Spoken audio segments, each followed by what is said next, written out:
Hola, buenos días a todas y a todos y bienvenidos a la clase de hoy. La clase de hoy es sobre la generación del 27, un tema muy importante, quizás el más importante de todo el programa de este curso de literatura de quinto.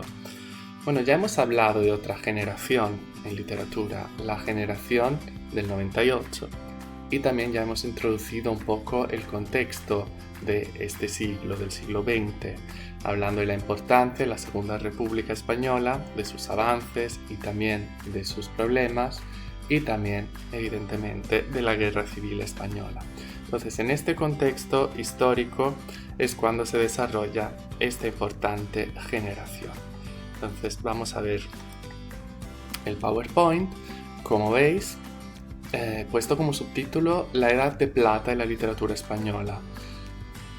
¿Por qué a veces la llaman Edad de Plata? Porque, como sabéis, la literatura española tuvo un siglo de oro que va, podemos decir, desde el Quijote de Cervantes hasta toda la época del Barroco. Una época dorada con autores muy importantes. Y esta es una etapa también muy importante, por eso muchos la consideran como una edad de plata. Pero vamos a ver si de verdad se puede hablar de una generación viendo las características que normalmente tienen los movimientos para ser llamados así. Bueno, evidentemente el primer criterio es que todos los miembros de este grupo de autores tengan más o menos la misma edad. Y esto evidentemente ocurre en la generación del 98. Pero vamos a seguir con la presentación para ver los otros criterios. Entonces, bueno, evidentemente para considerarse una relación para considerarse una generación hay que tener relaciones entre ellos. Entonces, relaciones personales. Conocerse, evidentemente, pero no solo conocerse, sino también colaborar. En este caso podemos decir también ser amigos. Y hay un lugar muy importante para esta generación que es la Residencia de Estudiantes de Madrid. Aquí os he puesto un par de fotos, una de cómo es ahora y la otra es una foto en blanco y negro de la época con algunos miembros de la generación. Bueno, la Residencia de Estudiantes de Madrid era un poco como la institución de libre enseñanza para la generación anterior, pero en este caso es una residencia, o sea que los estudiantes no solo estudiaban allí, sino que también vivían, lo que hoy en día se llama un poco un colegio mayor. Entonces vivían juntos, pasaban juntos mucho tiempo, hacían fiestas, cenas, eventos, conferencias, etc. Y allí no estaban solo los autores de esa generación, también iban para dar conferencias, por ejemplo, importantes autores de la generación anterior, como por ejemplo Jiménez o Unamuno, y también científicos internacionales también, como Einstein o Marie Curie. Y hay que decir que en esta residencia vivían también importantes artistas que no eran autores, sino que eran, por ejemplo, pintores como Dalí o directores de cine como el famoso Buñuel. Entonces de Dalí y de Buñuel hablaremos más adelante porque tienen mucha importancia en relación a Lorca. También demostración de las relaciones entre ellos es la Revista de Occidente. Es una revista, evidentemente, creada por el famoso filósofo Ortega y Gasset. Entonces, en esta revista colaboraban los miembros de la generación del 27. Vale, ¿por qué la generación del 27 se llama así? ¿Qué pasó en 1927? ¿Cuál es el acontecimiento aglutinante? Pues el acontecimiento aglutinante es que los autores de esta generación, esos jóvenes poetas, se reunieron en Sevilla para celebrar el tercer centenario de la muerte de Góngora, del poeta Góngora. Os he puesto aquí el famoso retrato de este autor autor del siglo de oro, el barroco, que estudiamos el año pasado, creador del culteranismo, que también se llamaba, si lo recordáis, gongorismo, que era un maestro, ¿no?, del uso de la lengua y especialmente de la metáfora. Y por eso es muy admirado por todos los jóvenes autores de esta generación. Aquí tenéis una foto de este evento que se celebró en el Ateneo de Sevilla en 1927. Vale, para considerarse una generación, según los criterios, hace falta un guía. Bueno, ya vimos con la generación anterior que no siempre es fácil identificar a un guía. Aquí, pues tampoco lo es. Vamos a mencionar algunas figuras que podrían considerarse como guías internos, o sea, miembros de esta generación, o externos. Como guías internos podríamos considerar a Gerardo Diego. Gerardo Diego publicó en 1932 una antología, o sea, una colección de poemas de autores de esta generación. Entonces la generación del 27 no tiene, a diferencia de la anterior, un manifiesto, pero de alguna forma podríamos considerar esta antología un poco como el manifiesto de esta generación. Entonces, cuando los miembros del grupo, después del homenaje a Góngora, toman conciencia de ser un grupo y juntos publican esta antología.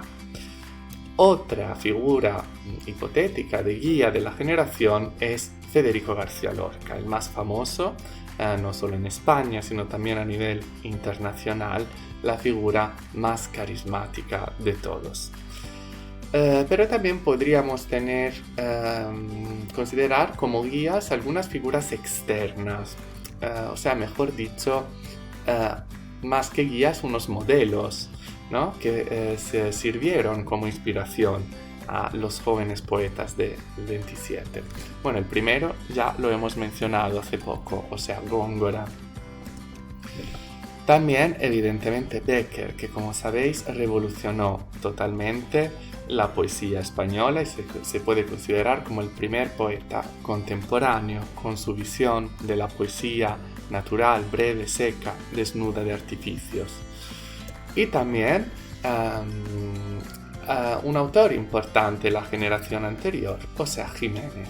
Entonces, esto es un punto importante porque normalmente una nueva generación rechaza todo lo anterior, lo inmediatamente anterior. En este caso no pasa esto, ¿no? La generación del 27 no rechaza la generación del 98. Es más, toma inspiración de ellos y, como hemos dicho, muchos de ellos se conocían. Claro, eran más adultos, eran maestros, pero frecuentaban también la residencia de estudiantes y los guiaban, ¿vale?, como guías externos. Hablando del estilo, evidentemente luego lo veremos más en detalle analizando los textos, pero para decirlo de forma muy rápida podemos decir que es un estilo entre tradición y vanguardias. Entonces vamos a ver qué queremos decir con tradición y qué son las vanguardias. Entonces, tradición porque ellos recuperan algunas métricas del pasado, de la tradición española. Por ejemplo, los romances, el romancero, ¿vale? Entonces, típico de la tradición popular que remonta a la Edad Media. Entonces, recuperan estas métricas clásicas, podemos decir, tradicionales de la literatura española. También otras métricas muy tradicionales de la literatura española. Y vanguardia, ¿qué son las vanguardias? Pues se dice que este siglo, el siglo XX, es el siglo de las vanguardias, o también se dice a veces el siglo de los ismos, ¿no? Porque tenemos muchos movimientos que en muchos casos duran muy poco, en el arte, en la literatura. Pensad, por ejemplo, el cubismo, y el dadaísmo y el impresionismo, bueno, en este caso en España el más importante, el surrealismo. ¿Qué tienen en común todos estos movimientos? Un carácter de ruptura, ¿vale? Entonces son movimientos que quieren romper con el pasado, con las reglas y con las normas. Entonces la generación del 27 es muy influenciada por estos movimientos, especialmente por el surrealismo, como veremos. Entonces, entre tradición y vanguardias hay una palabra importante, el neopopularismo, ¿vale? Esa es una palabra típica de la generación del 27. O sea, se recupera lo tradicional, lo popular, pero se hace nuevo, se hace moderno. Entonces se mezclan elementos de conservación, podemos decir, de recuperación del pasado con elementos de vanguardia, de ruptura. Por eso hablamos de neopopularismo. Vale, todos los autores de esta generación tienen básicamente 3 fases en su producción. La primera fase la podemos llamar la fase de los tanteos iniciales. O sea, antes de 1927, antes de ser un grupo, antes de ser una generación, cada uno, podemos decir, experimenta. Y experimenta normalmente con una poesía al estilo de Becker, una poesía pura, desnuda de artificios. Entonces se estudian los autores anteriores, de alguna forma se toma inspiración de ellos y se experimenta. Luego tenemos la fase central, podemos decir la cumbre de esta generación, que es la época que va desde 1927, o sea, el homenaje a Góngora, hasta la Guerra Civil. Entonces, en esta etapa es cuando de verdad podemos hablar de generación del 27, donde todos los autores de verdad colaboran y tienen un estilo muy similar, un estilo que se puede reconocer. Y evidentemente luego estalla la Guerra Civil en España. Algunos de ellos no sobrevivirán, o sea, serán matados. Otros, la mayoría, se exiliarán a otros países, ¿no? Evidentemente, todos ellos compartían ideologías republicanas y, como sabéis, la guerra civil fue ganada por el otro bando, los nacionalistas o nacionales. Entonces, aquí evidentemente la generación se rompe. Los miembros de esa generación se separan y cada uno toma un camino diferente, un camino personal.